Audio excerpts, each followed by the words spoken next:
নমস্কার বন্ধুরা, মল্লিকা অনুষ্কা ব্লগে সবাইকে স্বাগত জানাই। তো আজকে রান্না হবে রূপচাঁদা মাছ দিয়ে আলু দিয়ে টমেটো দিয়ে ঝোল পাতলা করে। তো আপনারা দেখতে থাকুন। এই যে আলু, রূপচাঁদা মাছ, টমেটো, আলু, পেঁয়াজ আর এখানে কাঁচা আমের টক হবে। তো আপনারা দেখতে থাকুন। গ্যাসটা জ্বালিয়ে কড়াইটা বসিয়ে দিয়েছি। কড়াইটা গরমও হয়ে গেছে। কড়াইটা আমার গরম হয়ে গেছে। কড়াইতে তেল দিয়ে দেবো। এটা তো শেষ হয়ে গেছে, ডালতে হবে। তেলটা গরম হতে থাকুক। মাছে লবণ হলুদটা মাখিয়ে নেব। তেলটা খুব গরম হয়ে গেছে। মাছ কটা একটা করে দিয়ে দেবো। একটা চিংড়ি মাছ আছে, ওই কটাকেও দিয়ে দেবো সঙ্গে। মাছ কটা খুব সুন্দর করে লাল লাল করে ভেজে নেবো। বন্ধুরা, মাছগুলো উঠিয়ে নিয়েছি। মাছগুলো প্রচণ্ড ফুটছিল, এর জন্য আর কি করিনি, ক্যামেরাটা করিনি। তো তেল আছে, এই তেলে আলু কটাকে ভেজে নেবো। তেল লেগে গেছে, পুড়ে উঠছে একদম। সামান্য একটু হলুদ দিয়ে ভেজে নেবো,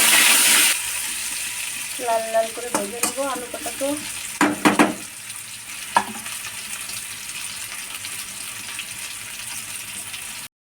তো আমার আলু কটা লাল লাল করে ভেজে নিয়েছি, উঠিয়ে নেব।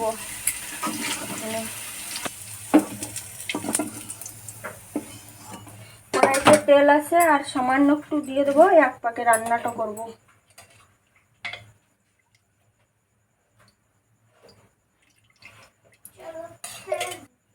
গোটা জিরে, পেঁয়াজ কুচি, লঙ্কা চারা দিয়ে দেবো।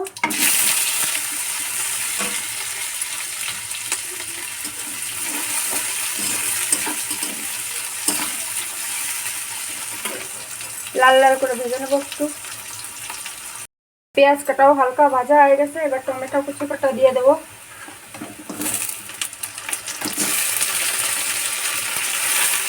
পরিমাণ মতো লবণ, হলুদটাও দিয়ে দেবো।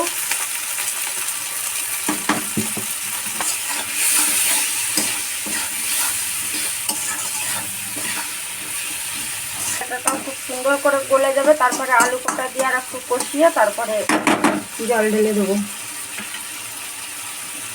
এটা একটু গোটা গোটা আছে আর একটু নরম হয়ে গেছে। এখন এই আলু কটাকে দিয়ে দেবো ভেজে রাখা।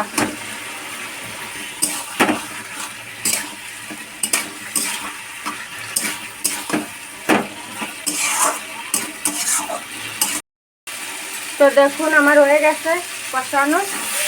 এবার জলটা দিয়ে দেবো, পরিমাণ মতন জলটা দিয়ে দেবো। জল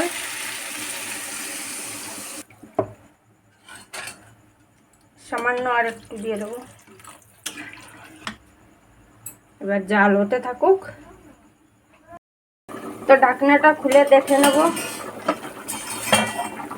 জলটা খুব সুন্দর ফুটে গেছে। মাছ কটাকে দিয়ে দেবো। 4-5টা চিংড়ি মাছ আছে বড় বড়, দিয়ে দেবো সব কটা। কেটে দেবো।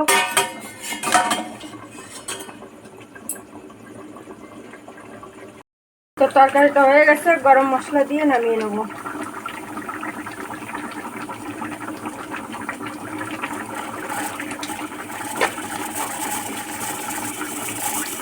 ভাতটাও আমার হয়ে গেছে।